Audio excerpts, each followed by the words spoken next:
আজ জানাবো পশ্চিমবঙ্গ দেশ এবং বিদেশের বাছাই করা গুরুত্বপূর্ণ 40টি তাজা সংবাদ। আপনি যদি আমাদের চ্যানেলে নতুন হয়ে থাকেন তাহলে অবশ্যই সাবস্ক্রাইব করে রাখুন, কারণ প্রতিদিন সেরা ও গুরুত্বপূর্ণ সংবাদ আপনার হাতের মুঠোয় পৌঁছে দিতে সব সময় প্রস্তুত আছে। অন্নপূর্ণা যোজনা ৩,০০০ টাকা কবে ঢুকছে? এক ক্লিকেই জেনে নিন স্ট্যাটাস। ৫ লক্ষ পর্যন্ত ফ্রি চিকিৎসা রাজ্যে কবে চালু হচ্ছে? আয়ুষ্মান ভারতের পরিষেবা জানালেন স্বাস্থ্যমন্ত্রী। সত্যি কি তৃণমূলে ভাঙন ধরালেন অভিষেক? বিস্ফোরক অভিযোগে যা বললেন আবু তাহের। ভোটার তালিকা থেকে বাদ পড়ল ১.৫ কোটির বেশি নাম, নির্বাচন কমিশনের বিশেষ সংশোধনে বড় ধাক্কা। আগামী মাস থেকে কবে অ্যাকাউন্টে ঢুকবে অন্নপূর্ণা যোজনার টাকা? বড় ঘোষণা মুখ্যমন্ত্রীর। আপনার শহরে পেট্রোল ও ডিজেলের নতুন দাম জেনে নিন। আকাশ ছুঁল সোনার দাম, ১ লাফে ১০ গ্রাম সোনা ছড়ালো ১.৫ লক্ষ টাকা, জানুন দাম। অন্নপূর্ণা যোজনা সকলের জন্য নয়, কারা পাবেন জানালেন দিলীপ। অন্নপূর্ণার টাকা দেওয়া শুরু ১৭ আগস্ট থেকে, নিজেই চেক করুন আপনার স্ট্যাটাস। রাজ্যবাসী জামা বদলের জন্য ভোট দেয়নি, বিচ্যুতি বরদাস্ত নয়, বিজেপি কর্মীদের কড়া বার্তা শ্রমিকের। চীনের নাম বদলের জবাব, অরুণাচলের ২৭টি স্থানকে সরকারি মানচিত্রে অন্তর্ভুক্ত করল ভারত। বাড়িতে বসেই মাত্র ৫ মিনিটে করুন এলপিজি সিলিন্ডারের ইকেওয়াইসি, শেষ তারিখ কবে? কেন দেশের শিক্ষামন্ত্রীর পদ থেকে ইস্তফা দিয়েছিলেন? শিক্ষক এবং পড়ুয়াদের সমাবেশে ব্যাখ্যা দিলেন ধর্মেন্দ্র প্রধান। রবিবারও পিছু ছাড়ছে না বৃষ্টি, উত্তর থেকে দক্ষিণ ভারী দুর্যোগের কড়া সতর্কতা।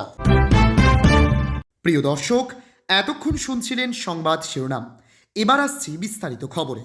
ভিডিওটি ভালো লাগলে লাইক করুন এবং আমাদের ইউটিউব চ্যানেলটি সাবস্ক্রাইব করে আমাদের সঙ্গে থাকুন। অন্নপূর্ণা যোজনার ৩,০০০ টাকা কবে ঢুকছে? এক ক্লিকে জেনে নিন স্ট্যাটাস।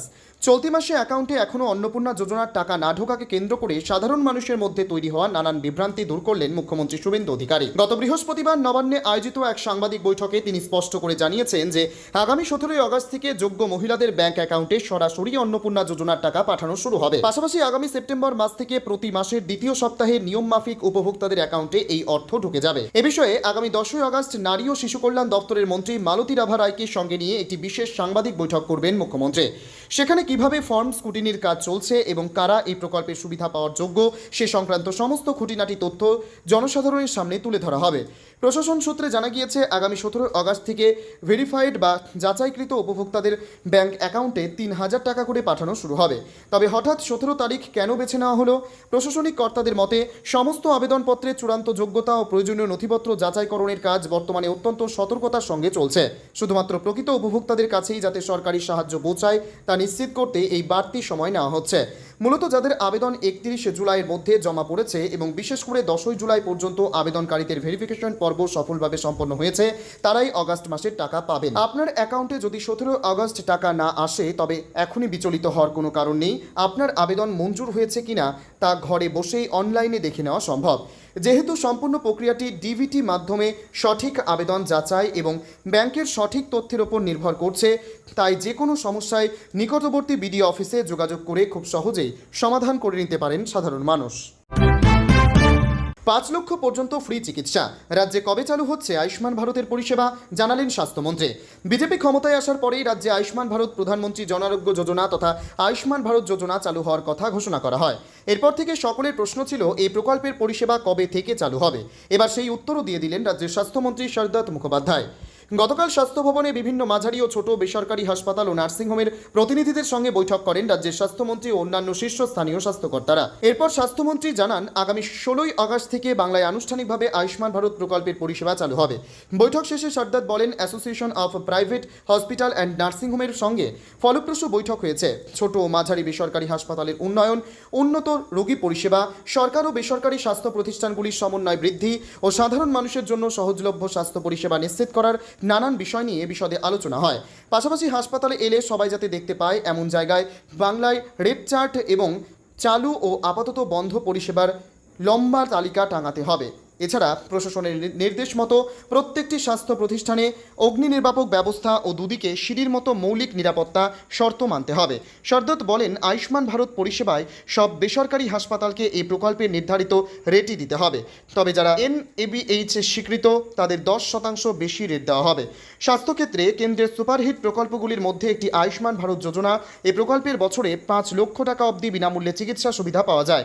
স্বাধীনতা দিবসের পর থেকেই রাজ্যে আনুষ্ঠানিকভাবে এই প্রকল্পের পরিষেবা শুরু হয়ে যাবে।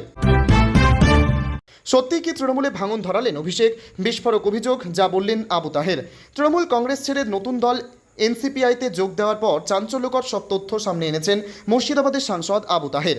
বিধানসভা নির্বাচনে দলের বিপর্যয়ের জন্য সরাসরি অভিষেক বন্দ্যোপাধ্যায় এবং নির্বাচনী কৌশলী সংস্থা আইপ্যাককে দায়ী করেছেন তিনি। আবু তাহেরের দাবি, নির্বাচনের আগে প্রার্থী তালিকা তৈরিতে আইপ্যাক ও অভিষেকের ভূমিকা নিয়ে দলনেত্রী মমতা বন্দ্যোপাধ্যায়কে সতর্ক করা হয়েছিল, কিন্তু সেই সতর্কতা আমলে না নেওয়ায় মাত্র 80টি আসন পেয়ে শোচনীয় পরাজয় ঘটেছে শাসক দলের, যার জেরে দলের অন্দরে তৈরি হয়েছে চরম অসন্তোষ ও বেনজির ভাঙন। নির্বাচন পরবর্তী সময়ে কালীঘাটের বৈঠকে গিয়ে সাংসদদের সঙ্গে দুর্ব্যবহার ও মানসিক অত্যাচারের প্রসঙ্গও জোরালোভাবে তুলেছিলেন বলে জানান আবু তাহের। লোকসভার দলনেতা পরিবর্তনের দাবি জানানো হলেও তা অগ্রাহ্য করায় বাধ্য হয়ে তারা দলত্যাগের সিদ্ধান্ত নেন বলে স্পষ্ট জানিয়েছেন তিনি। খলিলুর রহমান সহ একাধিক সাংসদদের এই দলবদল এবং নতুন শিবিরে নাম লেখানো নিয়ে রাজনৈতিক মহলে তীব্র শোরগোল শুরু হয়েছে।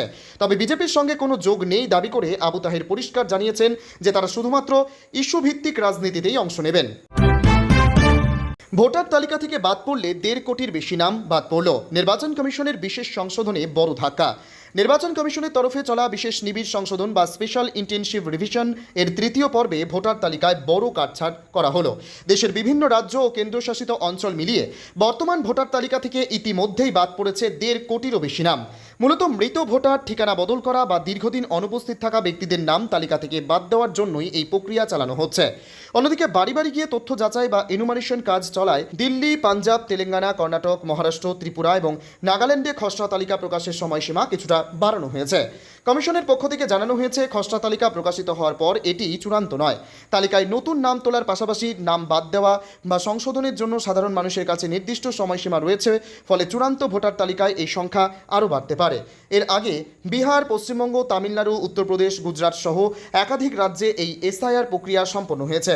তবে এই ব্যাপক নাম বাদ যাওয়ার প্রক্রিয়ার ঘিরে নির্বাচন কমিশনের সঙ্গে বিরোধী দলগুলির তীব্র রাজনৈতিক বিরোধ তৈরি হয়েছে এবং বিষয়টি আদালত পর্যন্ত গড়িয়েছে। যদিও গত মার্চ মাসে সুপ্রিম কোর্ট এই রায়ে নির্বাচন কমিশনের এই বিশেষ নিবিড় সংশোধনের সাংবিধানিক বৈধতা নিশ্চিত করেছে।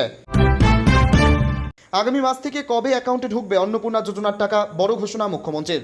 এর আগের 2 মাসে বহু উপভোক্তা এই সময়ে টাকা পেয়ে গেলেও এবারে যত দিন গড়াচ্ছে অন্নপূর্ণা যোজনা নিয়ে চিন্তা বাড়ছে আবেদনকারীদের।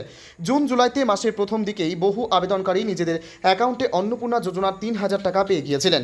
পরে ধাপে আরও অনেক মহিলার অ্যাকাউন্টে টাকা ঢোকে, কিন্তু এবার কোনো আপডেট না আসায় কবে ঢুকবে অন্নপূর্ণা যোজনার 3,000 টাকা সে নিয়ে চর্চা বাড়ছিল। যদিও সমস্ত কল্পনা জল্পনার অবসান ঘটিয়ে বৃহস্পতিবার বড় ঘোষণা করে মুখ্যমন্ত্রী শুভেন্দু অধিকারী জানান, আগামী 17 আগস্ট থেকে যোগ্য আবেদনকারীদের ব্যাংক অ্যাকাউন্টে অন্নপূর্ণা প্রকল্পের টাকা পাঠানো শুরু হবে। মুখ্যমন্ত্রী বলেন, যাচাই প্রক্রিয়া সম্পূর্ণ হওয়ার পর যোগ্য সব আবেদনকারীদের অ্যাকাউন্টে 17 আগস্ট থেকে অন্নপূর্ণার 3,000 টাকা ঢুকতে শুরু করবে। মুখ্যমন্ত্রী এও বলেন, এটা সরকারি টাকা, তাই সমস্ত নিয়ম মেনেই তা প্রদান করা হবে। শুধু তাই নয়, এরপর আবেদনকারীদের চিন্তা দূর করে মুখ্যমন্ত্রী বলেন, প্রথম কিস্তির পর থেকে প্রতি মাসের দ্বিতীয় সপ্তাহে নিয়মিতভাবে এই প্রকল্পের টাকা উপভোক্তাদের ব্যাংক অ্যাকাউন্টে পাঠানো হবে। সমস্ত আবেদন যাচাই ভেরিফাই করে তারপর যোগ্য আবেদনকারী বেছে নেওয়া হচ্ছে। এই মুহূর্তে সেই কাজ প্রায় শেষ পর্যায়ে পৌঁছেছে।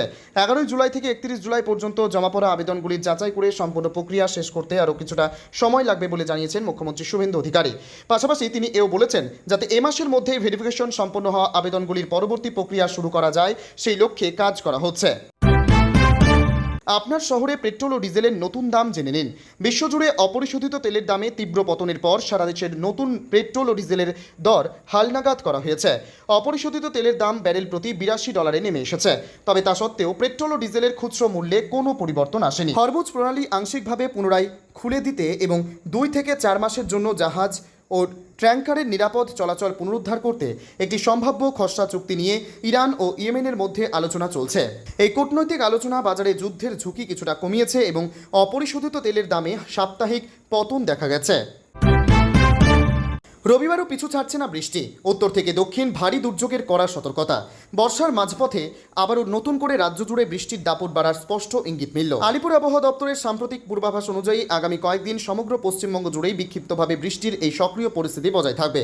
বিশেষ করে উত্তরবঙ্গের জেলাগুলিতে ভারী থেকে অতি ভারী বর্ষণের প্রবল আশঙ্কা তৈরি হয়েছে।